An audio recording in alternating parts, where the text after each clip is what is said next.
Temples in India are diverse. They range from mammoth marvels to small roadside shrines. They are stunning symbols of not only faith and religion, but are a living repository of the evolution of Indian architecture and advances in building technology through the ages. In this episode of Building Blocks of Bharat, we explore 3 styles of temple buildings and complexes. The spectacular 𝗵𝗵𝗳𝗃 temple in Thanjavur that epitomize the Dravid or South Indian style of temple building. The stunning 𝗗𝗵𝗄𝗃 temple complex that showcases the Nagar or North Indian style of building. And the Hampi complex in Karnataka, which is a synthesis of the 2 styles. All these are World Heritage Sites.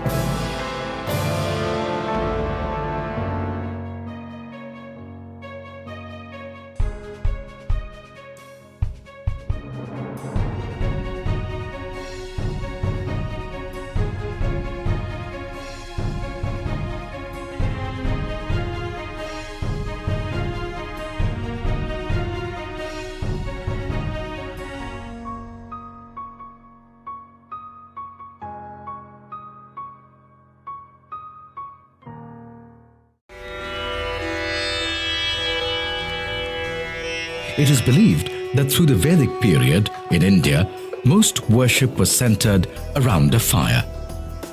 After this came simple structures made of stone and wood. This was followed by cave temples, common in many mountainous terrains.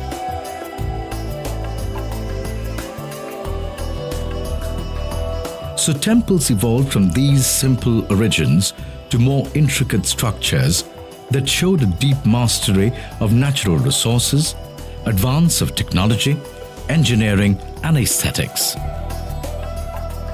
But as society advanced, temples became places of education, social gatherings, festivities, and marriages. And eventually, they became the nucleus of ancient cities. Markets flourished around them. Palaces and military garrisons were situated close to them. In the post-Vedic period, temple style can be classified into 2 broad categories: the North Indian style called the Nagar and the South Indian style called the Dravidian. While there are many differences in these 2 styles, Nagar or North Indian temples have a curvy linear tower. Nagar-style temple architecture originated during the Gupta period between 320 and 650 AD and is found mostly in North and Central India. The Dravidian or the South Indian temples, on the other hand, have a truncated pyramidal structure.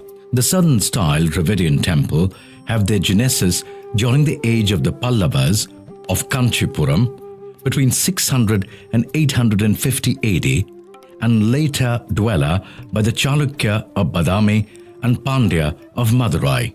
A third style of temple architecture, which is an amalgam between the Nagar style and the Dravidian style, is the Vesara style temples. These were also influenced by the Buddhist apsidal chapels and evolved during the period of later Chalukyas.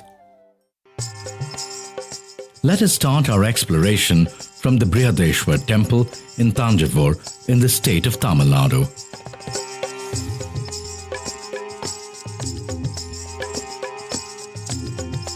This imposing structure was built by Raja Cholan and his sister Kundavai, both ardent devotees of Lord Shiv. It was inaugurated by the king himself in 1019 CE. The Cholas were great temple builders and built about 300 temples from their power base in the Kaveri Delta region of central Tamil Nadu. But the greatest temple they built in terms of the monumentality of conception, architectural grandeur, and powerful sculpture is the 𝗵𝗵𝗳𝗃 temple at Thanjavur. The design of this temple was powered by the Vastu Shastra, the science of ancient construction. It was built in the Dravid style of architecture, characterized by the stepped pyramidal form of the main tower. When the 𝗵𝗱𝗳𝗃 temple was completed in 1003 CE, it was the tallest temple in India. 1,000 years later, standing at 65.84 meters, it is still the tallest temple in India. The temple's layout is set within a large rectangular enclosure, measuring 241 by 121 meters, which is close to a perfectly proportioned double square. It is interesting to note that this huge enclosure is aligned on an east-west axis. The 18-degree deviation south from exact east may be explained by the careful alignment of the temple with the rising sun on the day of the temple's foundation. As is typical of Dravid temple architecture, the entry is through two monumental pyramidal gateways or gopuras. The entrance of the temple is dominated by a Nandi statue which measures 4.87 meters in height and 3.9 meters in width. At the exact center of the rear square of the enclosure is placed the monumental tower of Viman that rises above the main shrine containing the massive ling of Shiv. The Viman is slightly under 60 meters in height, almost exactly half the courtyard's width, further demonstrating the precision with which this temple was built. The tower, like much of the temple, is of interlocking stones without any binding material like cement. Such highly developed building technology is amazingly advanced for the time. The tower is shaped like a pyramid with a square base. It is raised on a monumental base with a two-story wall supporting the sweeping elevation of the 14 tiers of the superstructure. On the summit is the pot finial, stupi, installed in April 1010 that marked the consecration of the temple and the start of its ritual life.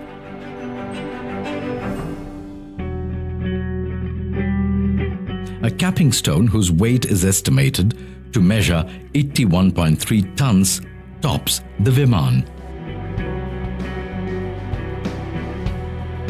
The question that then arises is, how did the Cholas lift 80 tons during those days when modern equipment was not available? The Viman is 60 meters high. Did they use cranes or some other method to lift the kumbham? One theory suggests that elephants were used to lift the stone.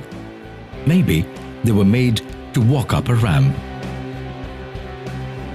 Another theory suggests that it was rolled up a circular ramp.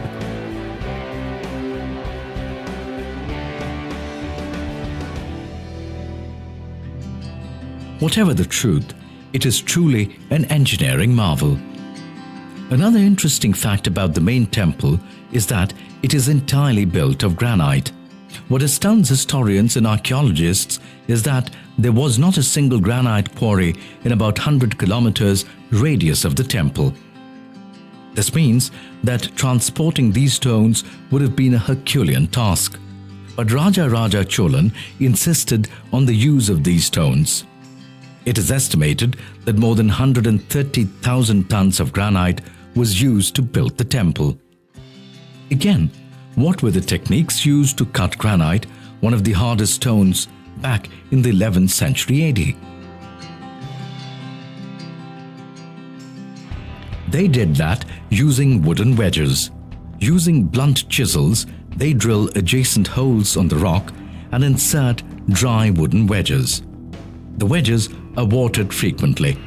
The expansion of soaked wedges would crack the rock upon repeated hammering.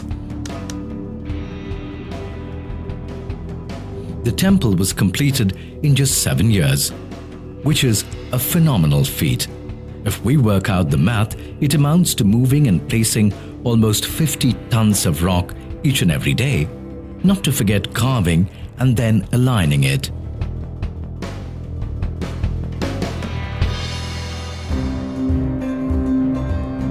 Inscriptions in the temple point towards Kunjarmallan Rajaraja Perunthachen as the chief architect of the temple. His successors survive to this day and practice the art of Vastu or Vastu Shastra. Before we leave the temple, let us wander around and take in the stunning sculptures that adorn these walls. There are depictions of dancers showing 81 of 108 perfect poses in Bharatanatyam. There is also evidence that the temple were a platform for talented dancers to showcase their talent. In the 11th century, temples were being built on an unprecedented scale across India. But few temples can compare to such a monumental single-towered shrine like the one in Thanjavur. Our next stop takes us to the temples of Khajuraho in Madhya Pradesh, which epitomizes the Nagar or North Indian style of temple building. From the 13th century, the Khajuraho temples lay lost and forgotten, till a British army captain, T.S. Burt, happened to chance upon them in the middle of the 19th century.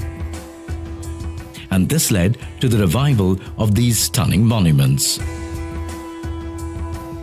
There are three temple groups here: Western group, Eastern group, and the Southern group. But we are focusing on the Western group. Now, Khajuraho was one of the capitals of the Chandela kings, who from the 9th to the 11th century CE ruled almost all of what is now the state of Madhya Pradesh and Chhattisgarh. The complex contains about 85 temples, but only 20 are still intact. It is believed that every Chandela ruler built at least one temple in his lifetime.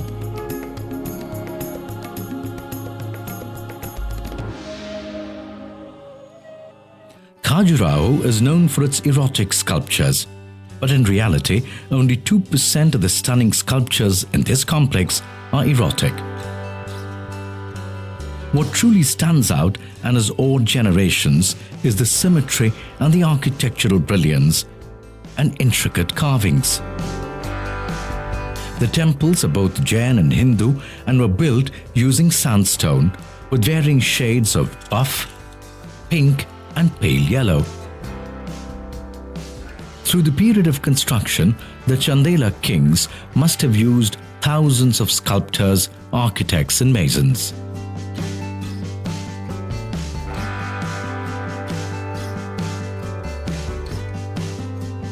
These builders constructed the temples in this complex in the Nagar style of building.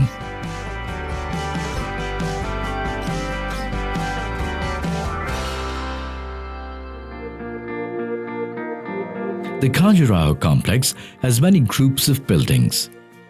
We'll focus on a few to see the building style.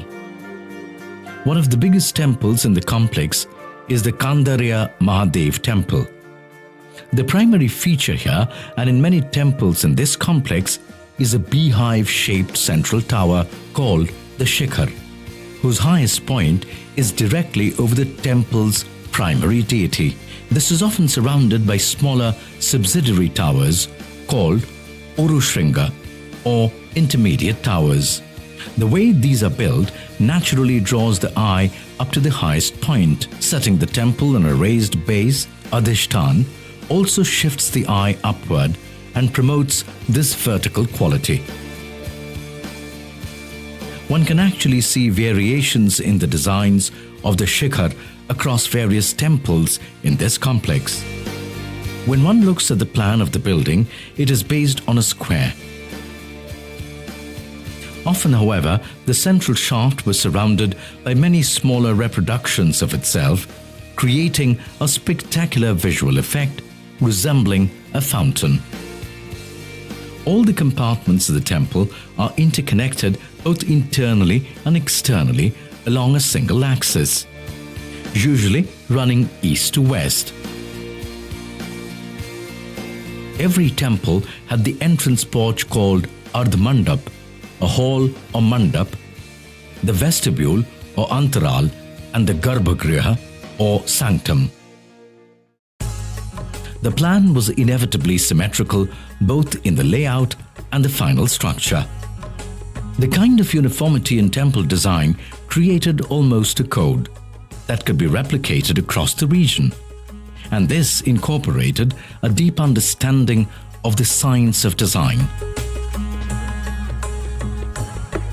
The tower in the Nagar temples have decorative arches known as gavaksh. These are not true arches, in which parts of the arch hold up their own weight. The arches in Khajuraho's temple are made by a technique known as corbelling. This is done by letting successive stones overhang slightly.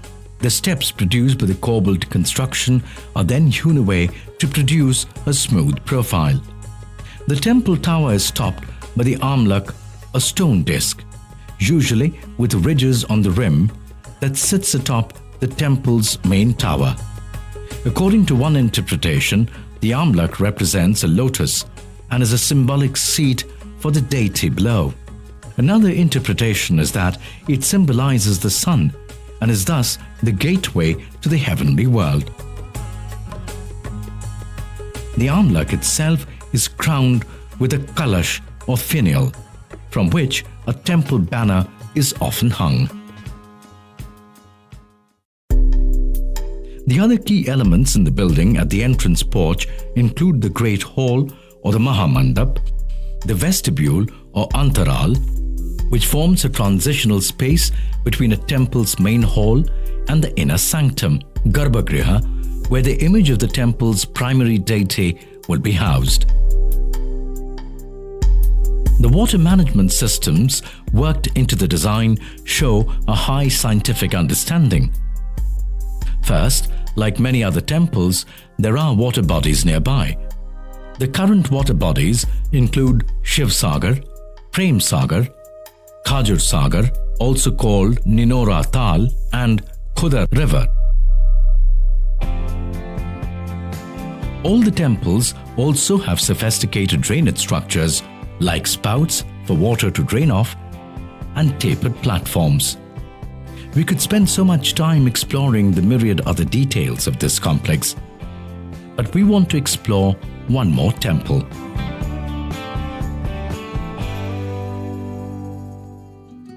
The stunning sight of Hampi along the banks of the Tungabhadra is our last stop.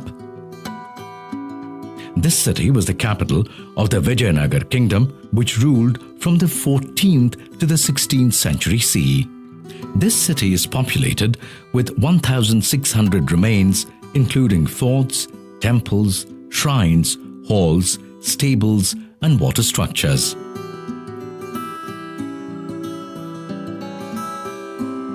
This is a great example of how a temple was the central point of the city, surrounded by water bodies, markets, and living spaces. In fact, traditionally, many of these townships developed around the temples. Now, what Hampi has in abundance is rock. Millions upon millions of boulders shaped the geography of Hampi. The main stone used here was granite. It was a harder stone than usually used for temples. But this was the most abundant rock available on the site. It was also an economical option. So while the lower portions of the temples used granite, the upper portions often used terracotta.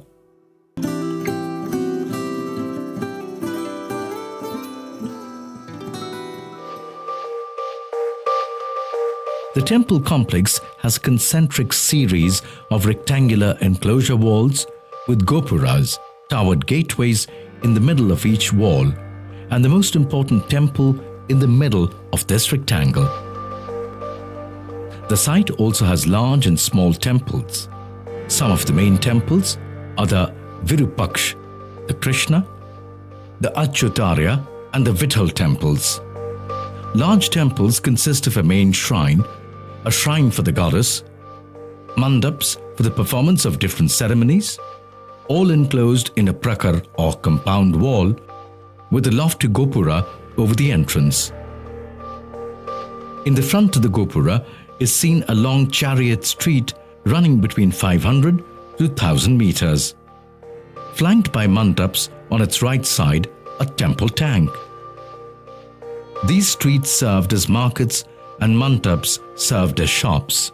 The Hampi Bazaar, a long street of 32 meters wide and nearly 728 meters long, runs between Virupaksha temple and the foot of the Matang hill and was once lined with magnificent houses and beautiful mandaps. The Virupaksha temple rises majestically at the western end of the Hampi Bazaar. It is the oldest temple at Hampi and is believed to have been built in the 15th century and is dominated by its 50-meter tall Gopuram. The temples of this area are characterized by their massive dimensions, cloistered enclosures, and lofty towers over the entrances, encased by decorated pillars. It was the Vijayanagar kings who introduced the lofty gopuras over the entrances, and they are popularly known as Raya Gopuras. The Garuda shrine in the form of a stone chariot is an excellent piece of art. Large monolithic sculptures like Narasimha, Ganesh and Veerbhadra are also found at the site. We could spend days drinking in the intricate structure in the temple, but it's time for us to leave. We leave remembering how these temples in ancient times were once social hubs where people congregated. They were also sites where the arts of dance, music and combat were honed and have been passed down for generations. But today, these temples remind us of our past and the architectural brilliance of the craftsmen of those times.